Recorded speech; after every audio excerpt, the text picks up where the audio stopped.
રાજ્ય સરકાર દ્વારા રાજ્યના વહીવટમાં પારદર્શિતા વધે તેમજ નાગરિકોની રજૂઆતોનો ઉકેલ ઝડપથી આવી શકે તે માટે શહેરી અને ગ્રામ્ય વિસ્તારમાં સેવા સેતુ કાર્યક્રમનું આયોજન કરવામાં આવ્યું છે, જે અંતર્ગત બોટાદ જિલ્લાના રાણપુર તાલુકામાં પ્રથમ ક્લસ્ટરમાં સમાવેશ 12 ગામોનો સેવા સેતુ કાર્યક્રમ ઝાડીલા પ્રાથમિક શાળા ખાતે યોજાયો હતો।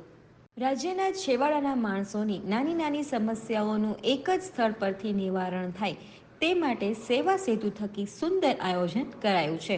સેવા સેતુ કાર્યક્રમમાં 53 જેટલી વિવિધ પ્રકારની સેવાઓનો લાભ આપીને લોકોને લાભાન્વિત કરવામાં આવી રહ્યા છે, જેમાં મુખ્યત્વે રેશન કાર્ડ, આધાર કાર્ડ, જાતિ પ્રમાણપત્રો, દિવ્યાંગતા પ્રમાણપત્ર, મેડિસિન સેવાઓ, કિસાન ક્રેડિટ કાર્ડ, નવું બેંક એકાઉન્ટ ખોલાવવું, મિલકત આકારણીનો ઉતારો,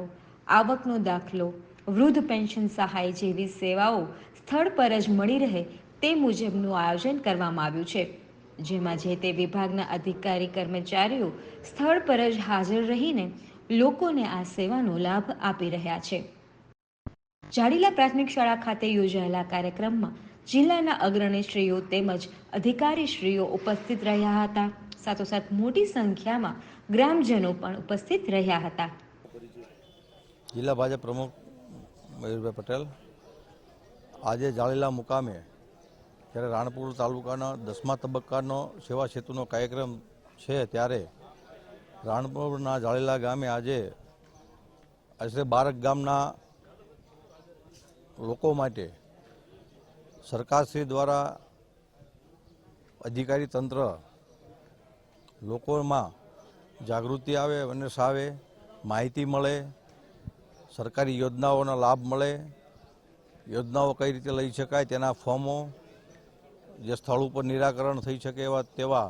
આધાર કાર્ડ સુધારા, પછી અલગ અલગ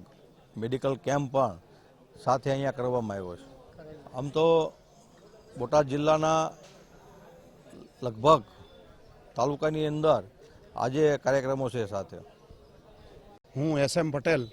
મામલતદાર શ્રી રાણપુર તાલુકા, જિલ્લો બોટાદ। આમાં ગુજરાત રાજ્ય સરકારશ્રી તરફથી 10મા તબક્કામાં આખા ગુજરાત રાજ્યમાં પ્રથમ ક્લસ્ટરમાં ગામોનું વિભાજન કરી તાલુકા દીઠ 3 તબક્કામાં સેવા સેતુ કાર્યક્રમો યોજવાની સરકારશ્રીની યોજના છે। એમાં રાણપુર તાલુકામાં પ્રથમ ક્લસ્ટરમાં 12 ગામોનો સમાવિષ્ટ કરી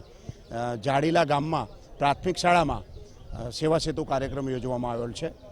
આમાં વિવિધ પ્રાકૃતિક ખેતી અંગેની યોજનાઓ, આધાર કાર્ડ અંગે, રેશન કાર્ડ અંગે લોકોને પ્રાથમિક માહિતી મળી રહે, તેનો ત્યાં સ્થળ ઉપર જ નિકાલ થાય અને આરોગ્ય કેમ્પો, આરોગ્યને લગતી PM આયુષ્યમાન કાર્ડ યોજનાને લગતા ફોર્મ ભરવાની લઈને આયુષ્ય કાર્ડ કાઢવા માટેની યોજનાઓ, પછી રાષ્ટ્રીય કુટુંબ સહાય યોજના કે જેમાં ગરીબોને જે સહાય મળે છે, વિધવા સહાય જેવી સહાયની યોજનાઓ, આવી વિવિધ યોજનાઓ સ્થળ ઉપર જ લોકોને મળી રહે અને તેનો મેક્સિમમ લોકો ઉપયોગ કરે એ આશયથી સરકારશ્રીએ આ સેવા સેતુ કાર્યક્રમ નક્કી કરેલ છે। ઝાડીલા મારું ગામ છે, રમેશ એમ સોલંકી। અહીંયા આજે સેવા સેતુનો કાર્યક્રમ છે ઝાડીલા ગ્રામ પંચાયત પ્રાથમિક શાળામાં તમામે તમામ લાભ મળવા પાત્ર છે અને હું એક ગામનો નાગરિક છું, સામાજિક કાર્યકર્તા છું અને આવા સુંદર સેવા સેતુના કાર્યક્રમનો હું એમ કહું છું કે બહોળી સંખ્યામાં 12 ગામના નાગરિકો લાભ લે અને બધાને સુંદર લાભ મળે, ઓન ધ સ્પોટ ઊભા બધા કામ થાય છે અને આ સેવા સેતુ કાર્યક્રમ સફળ બને એવી ગ્રામજનોને અને બહારના ગામને અપેક્ષા રાખું। ફાયદો તો સાહેબ ઘણો બધો છે, કેમ કે અહીંથી રાણપુર 14 કિલોમીટર થાય, બોટાદ 22 કિલોમીટર થાય અને ઘર આંગણે જો ગંગા હોય તો લાભ લેવાનો જ હોય ને, એટલે આપણે એ લાભને લઈને એક ગામમાં ઉત્સાહ